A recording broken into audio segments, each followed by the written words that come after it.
And welcome. We have the most lovely lady coming up next, Joanna Gilbert. And I'd like to say I discovered Joanna. She was already discovered, but I discovered her on Facebook, just watching her with her headphones on and her enormous canvases and the flow in which she does her art is mesmerizing, and there's a reason why it's mesmerizing. Not only is it absolutely gorgeous, but Joanna does her art with an incredible intention that is right up our street. And her intention in her art is to help people reconnect with their authentic self, and her art is a combination of of energies of self-worth, self-belief and mindset. And you can really feel it, which is why I was so drawn to having a conversation with Joanna, because I know that we'll all take some incredible gems from hearing her journey to doing art, because you've been a professional artist now for 10 years. So let's start, Joanna, by saying thank you so much for gifting us with your heart today. And can you share with us a moment, a time in your life where you felt you were meant for more? You know, that ache and that stirring that we have in our being, that we think, oh, I've got to listen to this. Do you have one of those to share with us? Yeah, definitely. I've got a few of them. But I mean, it's Great. interesting to hear you talk about what you see the art meaning to you, because it's all kind of linked. When I was, yes, in 2017, I decided to enroll to do an art degree because I was always told that you can't ever make money being an artist by my wonderful family. And I was advised not to pursue anything creative. University, kind of when we're at university age, should have put that on silent. At university, when we're This on is real life stuff happening right now. I enrolled to do a marketing degree because I liked marketing. It was a retail marketing degree, actually, because I like marketing and I like shopping. So I felt like that was a kind of nice blend of both. And I went and did marketing, and I went down a marketing route, and I worked for various advertising agencies. And then I ended up in an independent record label because I write music as well. And then I got married and I did everything that I thought I should do. And I had two wonderful kids and we had a lovely home. But then I was just like, who the hell am I? Like, I felt like I was living a life for everyone else and I was doing everything that I should be doing. But the real me was nowhere to be found. And I'd even forgotten who I was. So it was when the children were about, I mean, they weren't babies, but they were kind of a little bit older. So in primary school, and I had a little bit more time when I dropped them off, and then I came back and I was doing all the errands and stuff. And I was just like, I just don't know, like, what gives me joy and what makes me happy. I feel like I'm kind of living a life for literally my kids, for my partner. He's now my ex, actually. He was always away Monday to Thursday, so I was on my own with the children, and it was tough. It was really hard. And I did this online YouTube thing on limiting beliefs. I don't know. I was just like, I just thought I'd Google something. And this YouTube show or program or video rather that I listened to said, it encouraged me to ask the question, who would you be if you were the best version of yourself? So that one question was a defining moment where my life just opened up into a whole new possibility. So when I closed my eyes and put my hand on my heart, and I said the question, who would you really be if you were the best version of yourself? And I just sit and I listen. And then out of that, this hidden voice came up, and it was like, well, you'd be the artist that you always wanted to be.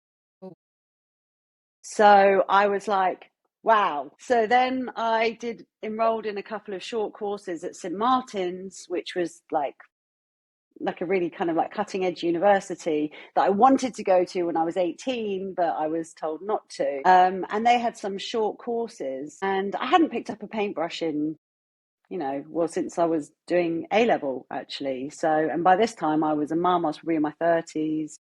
And I just got myself off to a short course in St. Martin's, and then that led on to another one and another one. And someone on that course said, "Have you thought about renting your work? Because there's companies, agents that take artists' work and they put them in offices. And I know that they're looking for new artists, so I enrolled in this."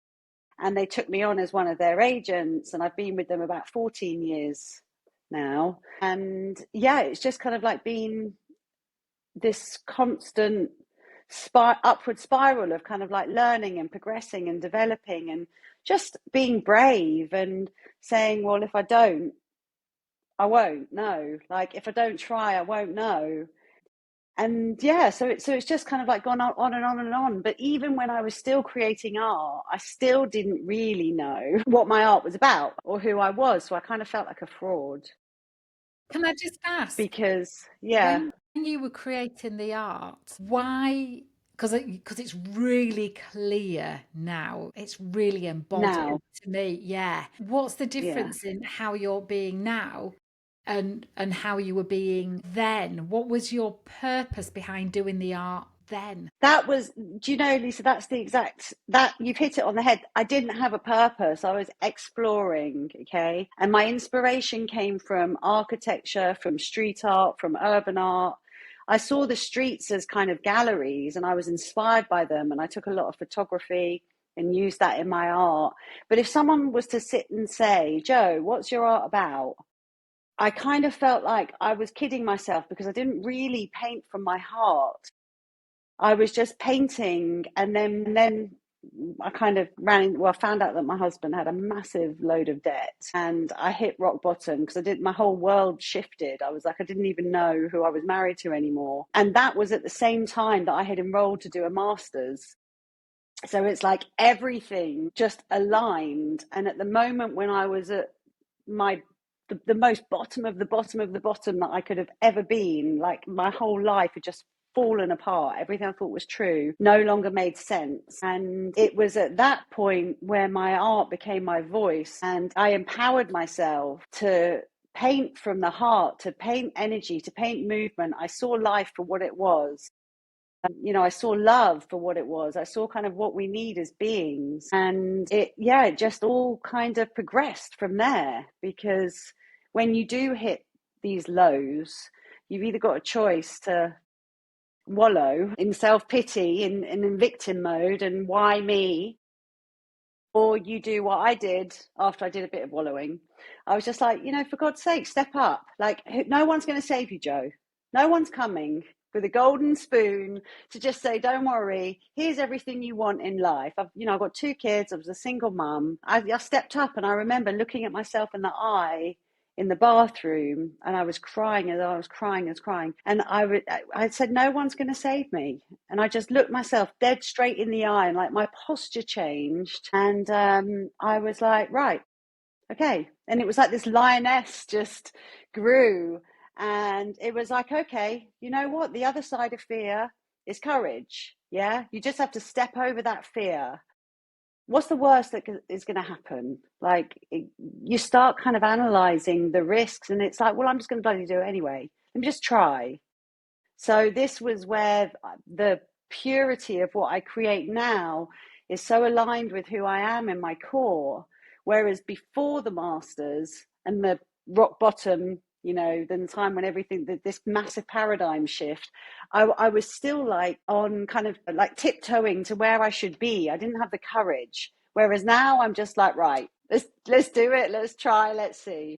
It's like do or die, isn't it? When you're in that moment, you're looking in the mirror, that the illusion of your life had been completely unveiled, hadn't it? What your life, or what you believe to be true about your life.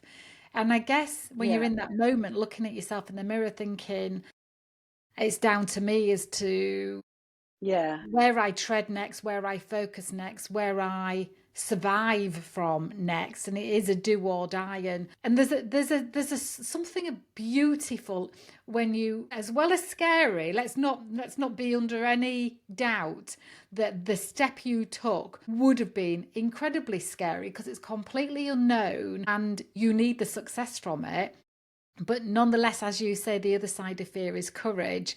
But there's something that happens inside us that is not present until we say it's down to me. And then there's Yeah. something that just shifts in us that isn't activated until that moment of it's down to me, and I'm going to have a really great go at seeing just what is possible. 100%. When you lose the fear of failure and you just kind of take that first step, and it's like you're kind of taking control of your life, like something's ignited inside. And for the very first time, I felt like I'm making decisions for my own. I'm not relying on anyone else. It's all like it, and it's pressure, but it's like, okay, it's empowering. And it's scary, and it is a survival thing. If you don't step up, what's going to happen to everything? Like, that's not me. That wasn't even on the cards. Okay, I sat in it for a few weeks, and I probably lost 20 kilos. And everyone was incredibly worried with just how I was even able to kind of function. And also, it was the time of my masters. I had a lot of pressure to do well, at the doing in the degree that I chose to do, and it was a year degree, so it was very intense. But it couldn't have happened at a better time. I remember when I first started painting this style, because I write a lot of poetry. I write poetry and I write music as well.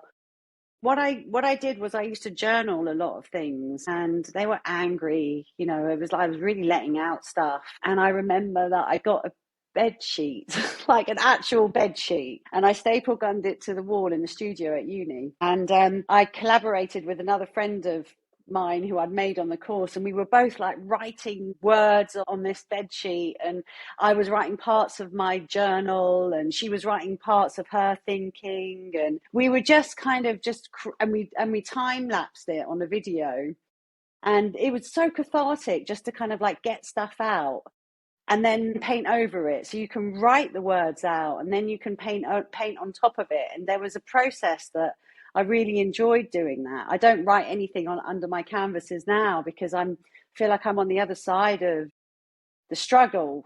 Now I'm in the flow. Now I'm in the flow 100%. There doesn't seem to be a struggle with what I do now because it feels pure and authentic and real.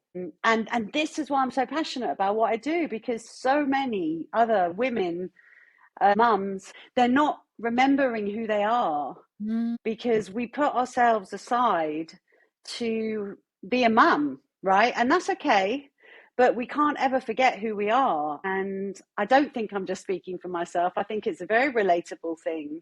And when the children get to a certain age, it's not uncommon for mums to be like, well, who am I?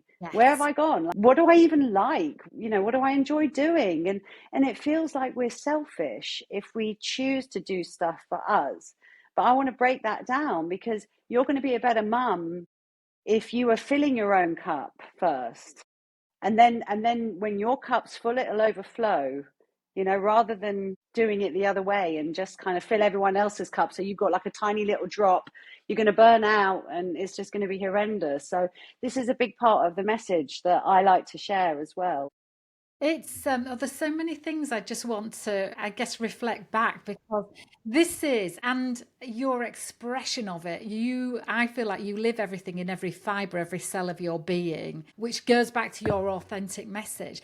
But the little thing that you remind me of is Brené Brown when she talks about Yeah, vulnerability, and great art can only be created when you're in that real vulnerability. Have you heard her with that message of the art is crafted from that rock bottom vulnerability? yeah, I wonder why that yeah. is. Why do you think that is? from your your Vulnerable. lived experience? You cannot be an artist and not be vulnerable. We are totally exposing ourselves to the judgment of anyone and anything who even sets eyes on your work. So you are vulnerable on the outset. So if you only think that you're a good artist based on sales, or if you start to attach, well, what does a good artist mean to me? Is it sales? Is it Facebook likes? Is it, Instagram followers? Is it galleries? Like all of this, it's like it's an illusion, because that is an unhealthy attachment. If I sat there and my parents, bless them, they mean well. I hope they don't listen to this. They mean well, but if I have an exhibition, they will innocently say, well, I hope you sell, Yeah. right? And it's an innocent comment. Yes. But I know that what that means is, if I don't sell, does that mean I failed? It's like this hidden thing. So then you start to put these kind of attachments on things. Whereas I'm like, even if I don't sell, it doesn't matter, because I don't know how the world or the universe is working. All I know is that I was meant to do this exhibition right here, right now, with no perceived, attached, expected outcome. Whatever will be, right?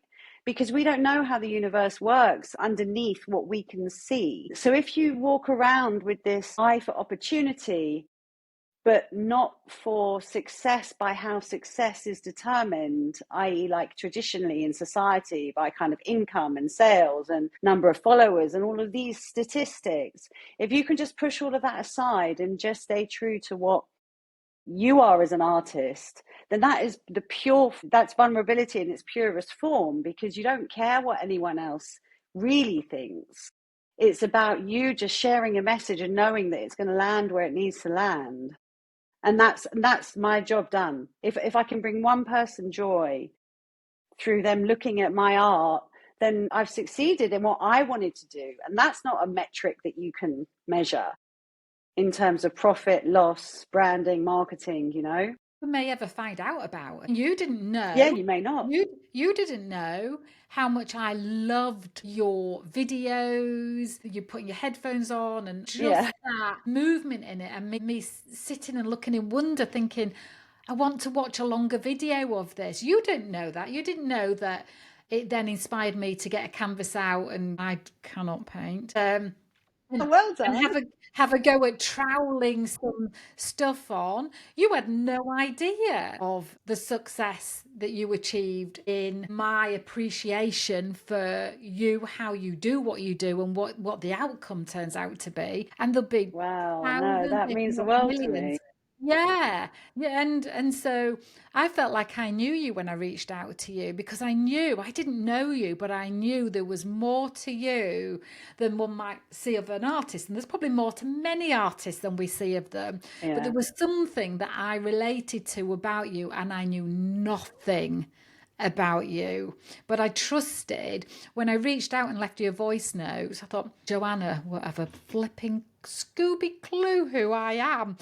But I feel I relate to her on some level. And that is this embodied way that you are representing yourself, you are showing up, and it's exactly as you've said. I'm just going to go with the flow, put it out there, and it will land where it lands. It's out of my hands. If I'm in my flow, it's Mm. out of my hands, and I just have to trust. And I can say, I feel that I can feel, I can connect with that. But imagine this, Lisa. Imagine if we all lived a life where that's what we did, Yeah. okay?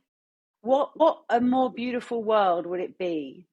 Okay, when we're all just waking up every day, being the best versions of ourselves, not hoping for an outcome of A, B, C, or D, but just knowing that we're doing our best and the outcome doesn't matter, because we have trust that Yes. whatever we're doing is going to land wherever it's going to land. Like, that's a world full of unconditional love, which is the root of what I think is actually the root of what we all need, of what my art's about. Unconditional love is just like this embodiment of feeling like you're secure in who you are, no matter what. And I think So it's just self-awareness. interesting. Yeah.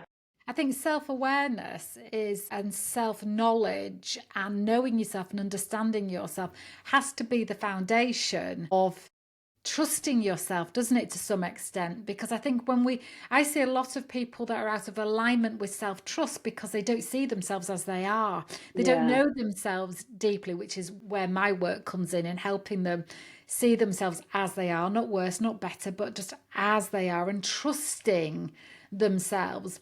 Because when we're out of alignment in what we see and who we are, then there's a lack of self-trust that then really blocks our flow.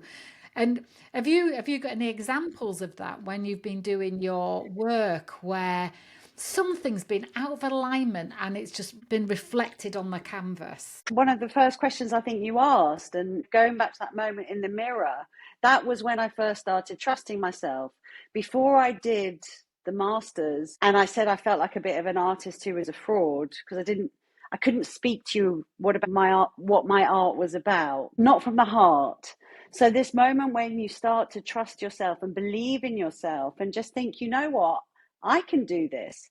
The moment when I stopped asking my parents what they think of my art, because quite honestly, they don't buy it. They're not my buyers. And I can love the fact that they've got an opinion on something, but that opinion doesn't make me think I am better or worse than who I am as an artist.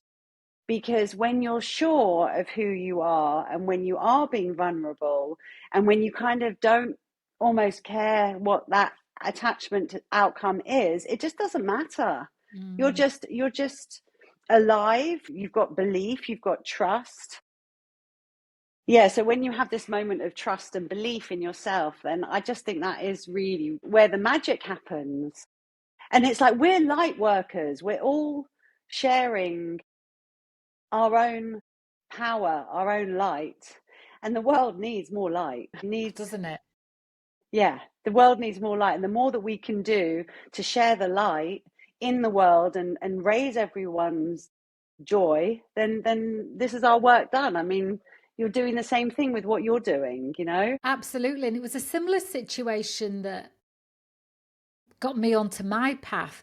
Yours was the question of who would I be if I was my best version of Yeah. myself? Is that right? And mine was, what would you do if you knew you couldn't fail? And what I do Ah, now was nothing like what I was doing when I answered that question. yeah. And a whole load of retraining, but I feel like I am being completely myself Mm, all of the time. And when mm, I was working for hotel groups and I was in the sales team, and I felt completely manufactured because I didn't believe in myself. I felt like I faked it every day and got away with it. And that's not me being hard on myself. That's actually true that I would think going into a sales meeting, I'd be so nervous, or into meeting a client, I'd be so nervous, I'd be so prepared, and I'd be a version of myself. And people can't consistently be who they're not. yeah, And part of, exactly.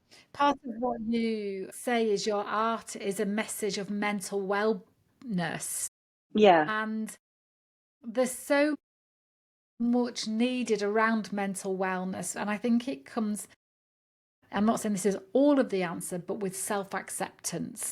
yeah, Acceptance of ourselves once we know who we are, and then there isn't the mental battle going on. And I know that some mental unwellness can also be chemically um due to our wiring. yeah. But how do you encourage mental wellness through your art? How does that come to light? I mean, I can see it, but how would you describe it to somebody who is listening? And those that are able to watch through YouTube, there's your art beautifully positioned right behind you, that gives you a flavour of what you create. Yeah. So how would you say that you're able to encourage mental wellness through your art? I think it's about the titles that I create, the posts that I make. It's not a painting. Obviously it is a painting, but it's not, because it's abstract. You'll see what you want to see, and that's going to be totally different to what I see, because we all live in a world of separate realities. Yeah, the only world the only world we actually live in is the one in our mind. That's our only world. everything outside of our mind, we're kind of interpreting what we're seeing, right? So this is why you can have the same painting and you can have 10 people in a different room, in the same room, looking at the same painting, but everyone's got a different perspective of that painting.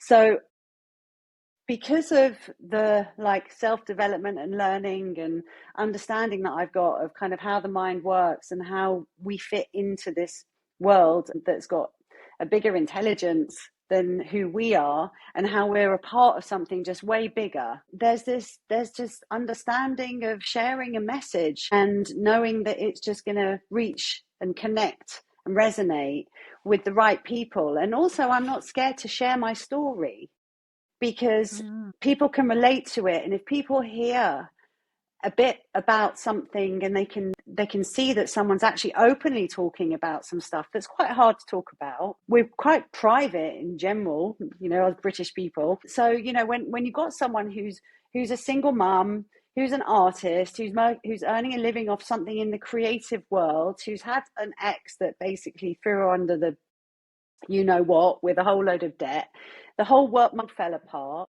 But I'm raising my kids. I've just launched a print website. I work so long. I'm like always working. I'm doing the marketing. I'm doing my accounts. It's not just painting pictures. I'm doing promotion. I'm battling with about 5 different Instagram, not Instagram, 5 social media accounts. So you've got all of this like business entrepreneurship that you're doing. And if I can talk about any of that, and if it can land with someone and just encourage someone to just think, maybe I could do that too. Or like, oh, I wonder who I'd be if I did that, or if I tried this, or, this is how I think that I can share. Because the paintings that I create, they're full of energy and movement. And I loved what you said in the beginning. I don't think about anything that I'm painting. And you've probably seen I kind of meditate on the canvas before I even pick up a paintbrush. So at that point, I've got my headphones on and I'm always listening to the same song, and I'm more than happy to share my playlist with your listeners if you want. But I always start with the same song, and it's called Breathe. And I say a prayer. I don't know necessarily if it's to God or whoever. I don't even know who this bigger being is, but I do believe that there is something bigger. And I say a prayer, and that prayer is like, give me the power and give me the strength to create something beautiful for whoever's going to have this in their home, and allow them to please just be see the beauty in something that I create. And and then that's it. I just turn around, pick up a paintbrush, pick up the colors, and then I'm off. And no one can talk to me until I finished. And then I feel And exhausted, how by the long does way. it? So you say that again? I feel exhausted after I paint because it's very Because you've intense. given everything. Yeah, because you've given everything for something you can't yet see, and you're creating something you don't know what you're creating. You're trusting when you're done, you're done. You step back and Yeah. you go. I mean, what happens in that process? I mean, I've just said it very analytically there, or analog. Or, And yeah. Well, the so you, process, do you mean in terms of how I create a painting or when I know when to stop? Well, it's that because when you're adding to a painting, you're quite close up, aren't you? Until you step back, and it's that flow of your energy, your intention that you creating for someone that either you've been commissioned by, or you're going to just create it and see who wants it, or where it goes, or where it goes to live. Yeah. And so, and sometimes people make a painting because they know exactly what they're recreating, whereas I'm guessing you don't know what you are creating until the energy is finished with you. I don't have a clue what colors I'm going to use, what the end result's going to look like, unless it is a commission, in which case they might say, oh, we really like the colors on this one. Can you create something similar but a different size? Which is, I've got an idea. And I always say to them, I'm not a computer. It will be part of the same family, but it's not going to be the same, because I can't, when you tap into this flow state, you can't get back into it again, certainly the next day. So I have to paint everything in one sitting. Right. So it'll happen within a few hours. It'll happen within a few hours, and I've just got my playlist on, and I have to work quite quickly because the way that I paint, the colors blend on top of each other, right? So I'll start by putting the dark colors down, and there's a lot of movement. Because if I take too long, I'm analyzing what I'm doing. So because I like to work quickly, and people always say, oh, they don't know how I do what I do with the wrists, but it's a case of kind of like moving, and then you get those sweeping marks. And then if I add the lighter color, it will lift up the color underneath, and then that's how I get this movement. And I love the idea of kind of creating this three-dimensional form on a flat painting. Because you've captured a moment in time, right? You've made something four-dimensional out of something that's flat. So it's has to happen in the moment. I'll know when it's done because I start messing around with a smaller brush and like adding a little bit of color here and a little bit of color there. And it just feels like if it gets to the point where I'm fiddling, we're at a high risk point, because at that point it can go down. It Yeah. doesn't happen very often, but it can. And then of course it's done. So knowing when to stop, or the 20 minutes of a painting, are the most high risk. And it's the only time when I think about anything, really, if I'm being honest. It's the only time when I think about anything, because I know that I've got everything that I've created to lose. And it's unhealthy because I then become attached to what I've created. Because And when getting what it you've right or created, wrong. because if I get it wrong, then it's done, and it's an unhealthy attachment. So I know that I'm not being true to myself, because really I should just trust that whatever I do, it was meant to be, and if it turns out that painting failed for any reason, then I know that I would have learned something from it. So it's just about kind of just not caring if it's a right mark or a wrong mark. Because I guess in a moment you're in a very small context, whereas when you step back, there's a much bigger context that it belongs within. Is that right? What do you mean? When I'm So, actually what, right painting? or wrong mark? Yes, if you say, letting go of whether it's a right or wrong mark, I mean, a Yes. mark can be in a very small region, can't it, compared to the whole. Yeah, definitely. And there's marks that I've just got so angry with, and like you might have seen videos of me, and I'm like, I really get angry, and sometimes I kind of throw things because it's just not going how I want it to go. But then I'll just pick up another brush, and something beautiful comes out of it. Or I'll just turn the brush on the other end and like scratch it, not with the brush end, with the handle end, and just scratch it. And I'm like, oh, I quite like that. And then that leads on Yeah. to something new. So these kind of the frustration is part of it. In fact, you cannot be an artist and not get frustrated. I'll be honest with you, because it's a very frustrating creative role. Not always, but when I get, I'm going to tell you something funny. There are Oh, times, generally, I know this is going to sound really like, what the hell is she talking about? Generally, I don't really create a bad painting. Sorry, I've got to just own that. So there's times when I do create a bad painting, yeah, and I'm really angry. And I'm like, all right, but you know what? It's actually good, because I don't want to get complacent with only creating really good art. Like, it's good for me to create a rubbish painting. It just brings me back to kind of like reality. It's like, all right, well, I'm not superhuman, so it wasn't working, but it's encouraging. So the failure or the creation of something bad is actually something good. Very difficult to paint when you're not in the right flow. You can't force it. and what? Yes, I was going to ask, what do you do when that flow state isn't there? Do you think it's just not accessible today? Yeah, I'm yeah. coming Do back do my tomorrow. accounts. Yeah, do my accounts. Do my Do marketing. yeah, Yeah. No, I do. yeah. The different times of the month, I'm noticing more and more that there's creative times and there's logic Hmm. times. Hmm. And I'm noticing more and more that if I'm just not in the creative zone, I'm not going to cut myself up or beat myself up and just think, oh, I really need to paint. I'll be like, well, let me focus on marketing, let me focus on admin, let me write my Christmas cards, whatever it is, and then just go with the flow on that, because we can't. I think also when we're a bit older, we know our bodies a bit more, And there's definitely something with the moon cycle that I'm kind of, Absolutely. isn't there, right? So you kind of know what your body is telling you. If you listen, or you, like you were saying before, if you trust yourself with the self-trust, it's okay, isn't it? It's okay if I don't do what I planned to do today because I didn't feel like it. It's okay. Like Because what?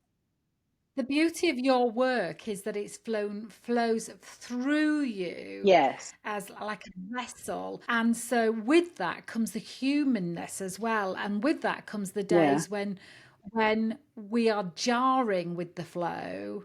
And there's the days when we are just empty and the flow goes through us. Yeah. And I think it's so important that we don't have these belief systems of started so I'll finish, or I'm not a quitter so therefore, and then we create this, we can accidentally, for all the right reasons, sometimes create this force where we're actually coming up against our own internal resistance because Yeah. energetically we're in a different alignment. And Yeah. so, for example, yesterday I had 2 podcasts booked for the afternoon, and a migraine began at Oh, 11:30.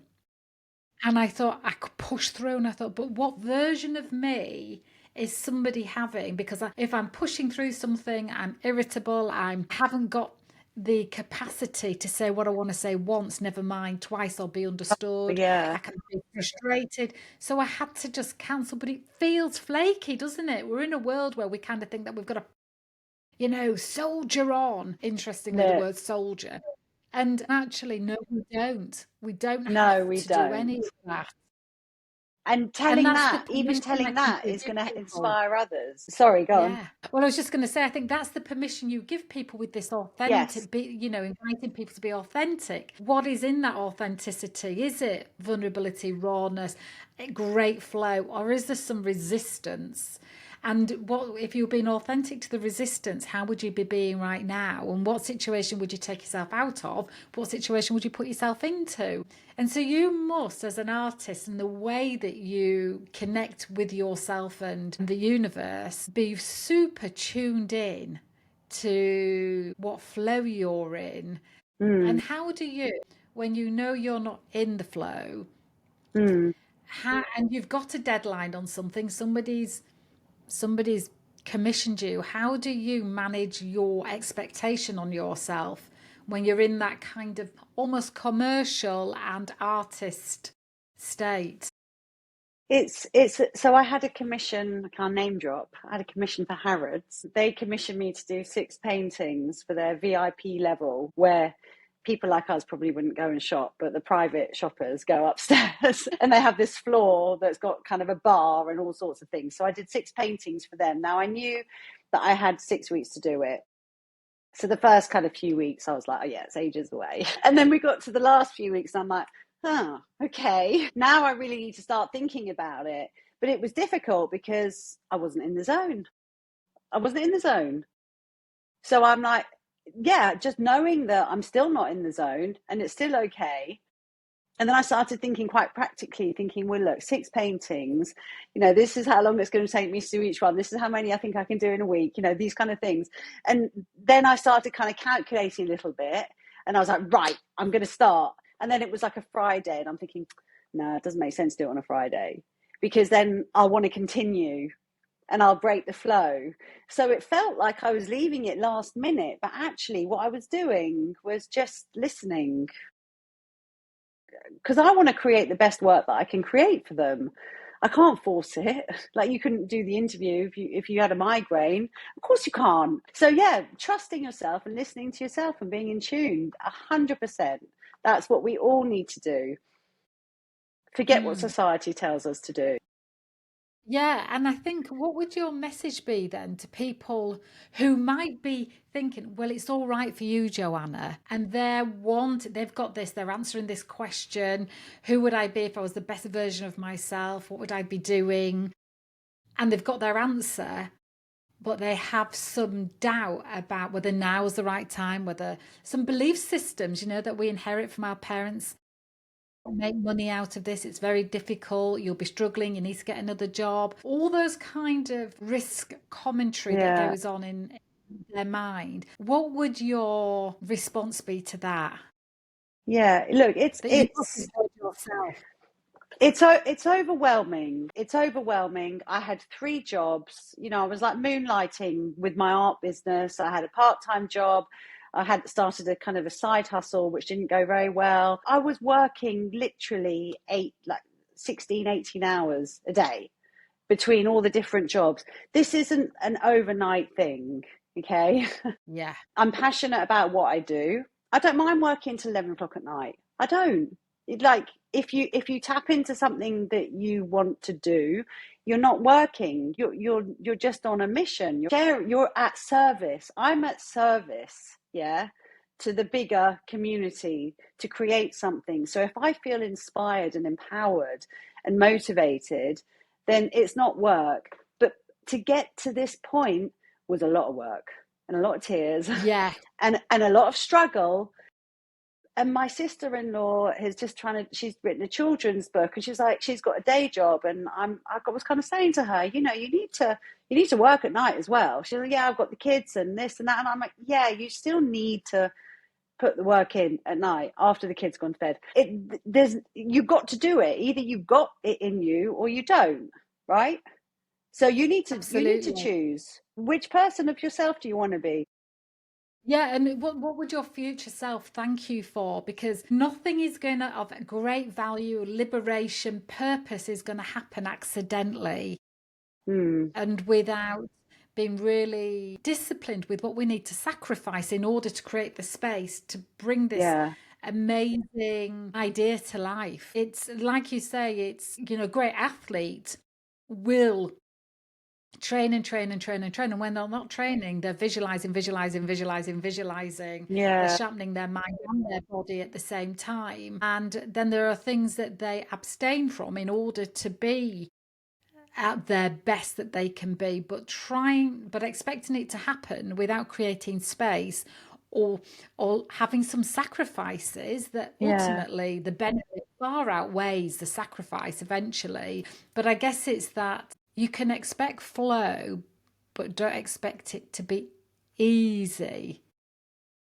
An expectation of it being easy is almost um, setting ourselves up for failure in some way. Hmm. Or do you have what's your view on that I think statement in itself? 'Cause terms of no, nothing. Having an expectation of flow being easy in a business sense, creating a business or like choosing to kind of branch out into something that feels like it's more aligned with who you are, I can tell you 100% now, it's not going to be easy. It's just not going to be easy, right? When you're in the flow, like you're going to kind of like, your business is going to go through different stages and cycles, and there's going to get a little hill where it's not going to be easy again because you're going to grow again. So when I launched my print shop, that then meant massive learning for me. You know, Shopify, e-commerce, Facebook advertising, all of these things, massive, massive learning, not easy again, working till 11 o'clock at night. Yeah, but then it'll even out, and then I'll be okay on a kind of like a nice little upward incline, and then I'm going to figure out something else, like maybe I want to do something, whatever it may be, but then there's going to be more learning again. So you're always kind of going to have these moments where you are in flow and it's going well, and then you want to revolve more. So that's business, and I would just say do it. and the yes, just do it. And the Just do it. Yeah. unpredictability of growth. Growth can be unpredictable, and so I think so often we are in search of certainty, and Yeah. I think the way that we're ever going to have certainty is to keep repeating the same thing that we've been doing for however long. Then we're going to have No. certainty. But if we want to have Yeah. something that's amazing or something that really connects with our heart or a goal or a dream, it doesn't come with certainty. No. Forecasting comes with certainty to some degree, but we'd only be forecasting who we are now. We can't forecast who we're going to be because that's yet to be tested and measured. And so I think letting go of certainty and embracing unfamiliarity Mm. is can be our friend. Nothing's going to change unless you change. Nothing's going to change. Nothing's going to change. You're going to wake up in the same person unless you change. And the only place you can change from is your mindset. Yeah. So Yeah. really, it's all down to us. I think the post I did yesterday was like, it's me versus me. Like, I don't have any Yeah. rivals. I don't have any enemies. It's me versus me. Like, I'm the one that is always needing to improve, always needing to learn, always needing to grow. I don't care about competition or rivalry. It doesn't interest me. Like, just it's me versus me the whole time. Like, just carry on. And just, I love this conversation. It's been full of fire and Yeah, I've loved energy, it. and Yeah. fire in a really great way of enthusiasm and encouragement for people. So, in closing, what bit of wisdom or top tip or wee story would you say to support somebody who's got that stirring of, I think I'm meant for more, but I don't know what it is? What, and I'm putting you on the spot, you've not been asked to rehearse this or come up with it in advance. So, what springs to mind as a gift? I think I know straight away as soon as you ask this question what I would say. And it's a kind of a mantra that I've said to myself for a number of years now. And it's like, the only limits we have are the ones we put on ourselves. Like, That was my post today. was it? That was my post on LinkedIn and Facebook today. Was the only limit we have is the one that we have in our mind. Yeah. You Yeah. see, That's this is it. a That's prime it. example of when you're in flow, like attracts like. So just say it again for clarity for everybody, because I was too aghast. The only Your limits we mantra. have are the ones we put on ourselves. Like, we are limitless beings. So the only limits we have are the ones we put on ourselves. And I had a show that was called Limitless. I mean, it was around COVID time, if we even remember those days now. And yeah, it was about kind of like, what if the sky isn't the limit? What if we can go even higher? You know, I hate that saying the sky's the limit. Well, what if it's not? Yeah. You know, Yeah. Who like, it's said? not. Yeah. Yeah. So like, even think even higher. So I think it's just a case of, yeah, be limitless, be free, and believe in who you are, and try. Just try. Like, nothing's really going to go wrong if you fail. It's learning. It's not even failure. It's learning, you know. And it's also, who says that somebody's just created is failure? Yeah. I'm imagining some of your art that you might have thought when you said that, tiny occasion, there's a piece Yeah, that you the odd think one. isn't quite right. And I reckon the rest of us were like, no, I'll have it. It's gorgeous. But it's I guess, yeah, what is failure? It's just, Yeah. It's Joanna, we're funny, and going to I have don't to. know what. Yeah, I would just say this. I don't know what anyone likes or doesn't like. Like, it's crazy. Like, some things that I really don't like, they end up selling, and I'm like, okay, it just goes to show, you know. So we don't know. We're all our own beings in our own world with our own perceptions and our own lens. Yeah, and I love the part where you said earlier about 10 people can look at the same painting and see different things. And I think also the same person can look at the same painting 10 times and see different things, Yes. can't they? Yeah. Yeah. And when you were saying, I feel like I've reopened the conversation back up, but I can't help it. I tend to always do this. But when you were saying about mental wellness as well, I think using art for people to be able to describe what they're feeling. So Mm, I have a thing where I'm doing a fire walk, and we spend a lot of time around the fire as it's burning down with our intentions in and our hopes and our dreams in and the things we want to let go of.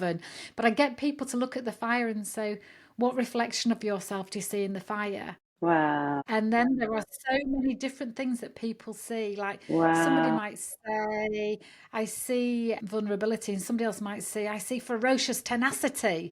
Yeah. And they're looking at the same fire, but from a different perspective, with a different feeling. And I'm guessing that when people look at your art, because it feels so alive, that Yeah. they would be able to use it as a bit of therapy by saying, well, when I look at it, I can see somebody hiding in the shadows, and I feel like that's a reflection of me. Or I can see somebody who's boldly going out there, tits and Yeah. teeth. I think that art can be used as for that aspect for mental Yeah. wellness as well. And I don't know whether you get people that use your art. in that way. It can be used in many, many ways. I'm actually doing a body painting, I think, in the new year because this lady wants to celebrate being 40 and she feels like she hasn't loved her body in a long time. So she wants me to help make her beautiful. So, I think art and colour and expression, it all blends into this whole feeling of mental wellness. So, but we should do a collab with the fire thing, Yes, a I'd joint love to see. event. Yeah, I would love to see what that would look like and feel what that yeah, would we look like. can. Let's talk about it. Where can people find your prints, your art, if they are thinking about getting somebody that really special Christmas present? Yes, well, my website is prints.joannagilbert.com and my Instagram is Joanna_Gilbert_art. But I'm sure you'll put all the notes in. And at the moment, my prints have 30% off, kind of Black Friday, Christmas type special. So they're How really, really kind. reasonable. So get them in quickly before Christmas delivery stops. Thank you so much, Joanna. You have been completely inspiring. And No, thank let's you. bring the fire and art together in the Yes, future. Lots of yes, that's a name for a painting. Thank you, Lisa.